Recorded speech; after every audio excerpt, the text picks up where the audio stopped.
Hello, YouTube. This is Glenn Coward back with Jehovah Witnesses Wake Up. Number 5. After this one, I won't be back for a little while because I'm gonna just take a little break for let the videos be out there. But I just had to come back real fast on this one in reference to shunning, excommunicating, and disfellowshipping of ones. Myself, I'm considered disfellowship. There are other witnesses that consider themselves disassociated, or you have PMO, which is physically and mentally out. All right, in reference to the ones that have been disfellowshipped or the ones that have been, I guess, disassociated or read off or told to shun, it bothered me that, I'm going to give you an example. The witnesses don't celebrate holidays. We're going to use 2 for instance. Easter and Christmas, one of the more famous holidays. And the reason why the witnesses state that they don't celebrate Christmas is because it's a pagan holiday. And, I would say I would agree because of the basis of the holiday, where it came from and stuff like that. That's for another, story, article, whatever. Easter, pretty much the same way. So we're not going to discuss that. I know some of you might have different views on that, but that's to be discussed whenever. But that's how the witnesses teach. They teach that it's pagan, so we don't, as witnesses, you don't celebrate. Okay. Now, in 1947, the witnesses had an article. They had an awake called "Are You Excommunicated?" And they directed this towards the Catholic. And the reason why they directed this towards the Catholic is because the Catholic, if you didn't agree with their principles or policies or whatever, they could excommunicate you. And so the witnesses looked at this as a, hey, that's a way for us to get those followers.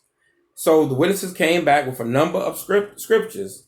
Some of the scriptures that they used was in Matthew, 1 Corinthians, 1 Timothy, and Titus.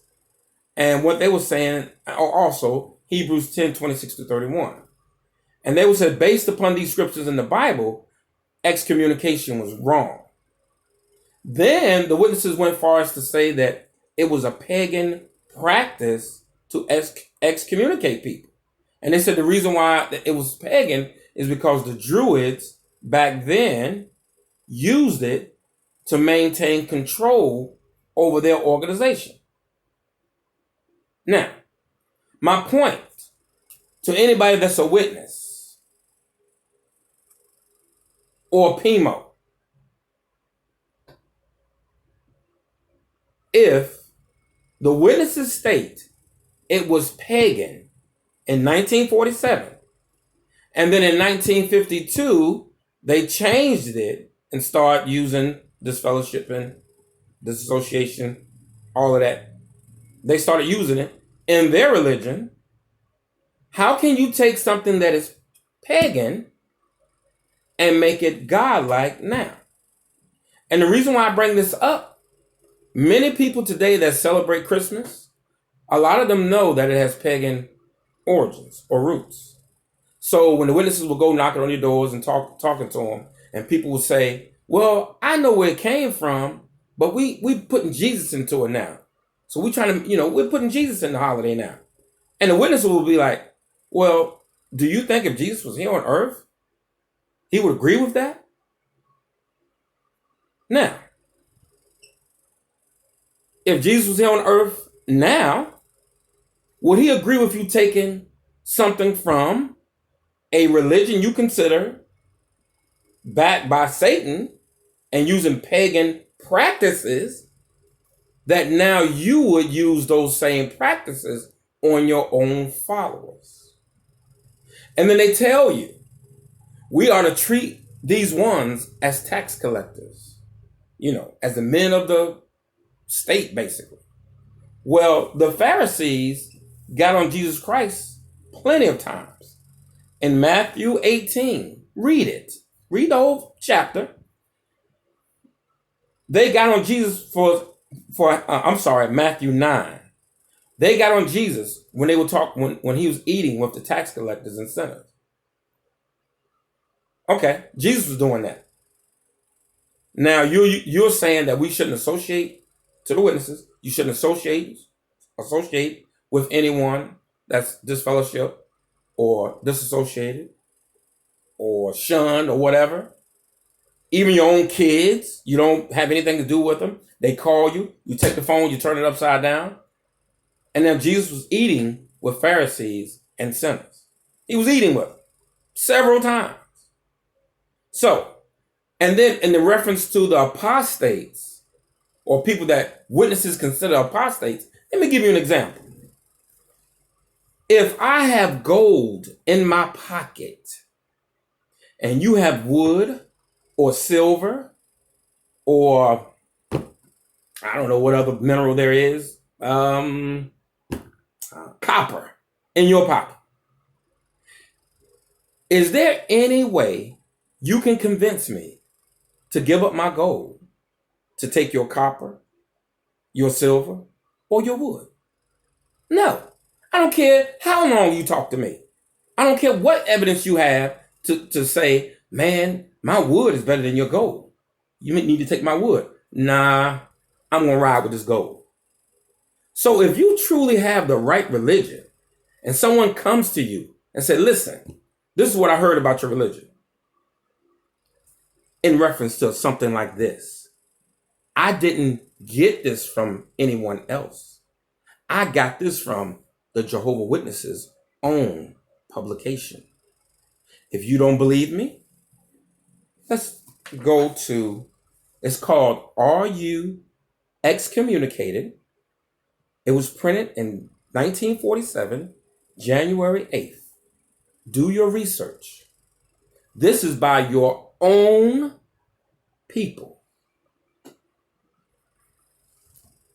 Now, I had a few troll people to come on my page to state that I was, doing something wrong and I was fabricating information. This is from the Jehovah Witnesses themselves.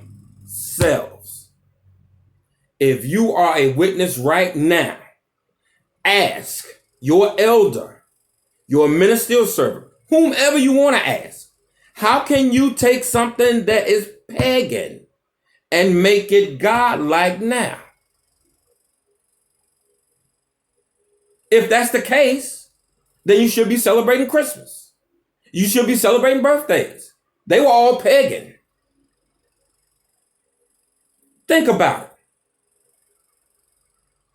That gets me. I used to defend the Jehovah's Witnesses with my heart.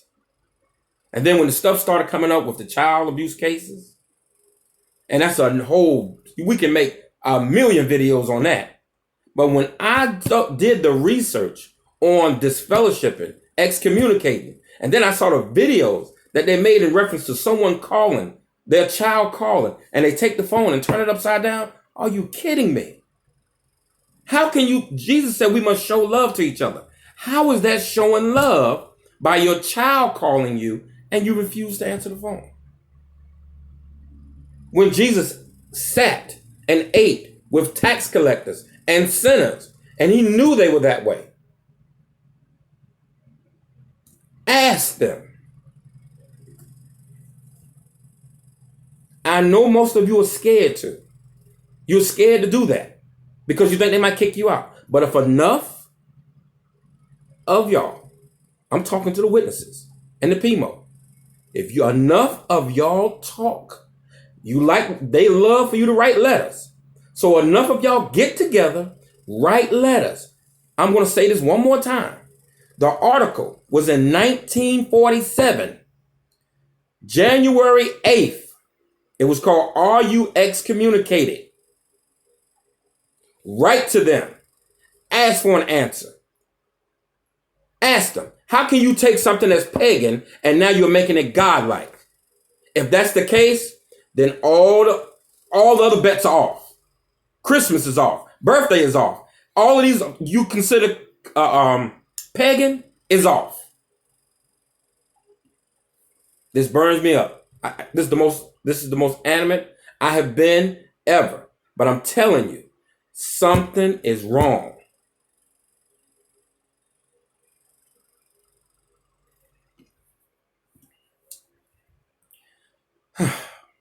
I just had to get that off my chest. Peace.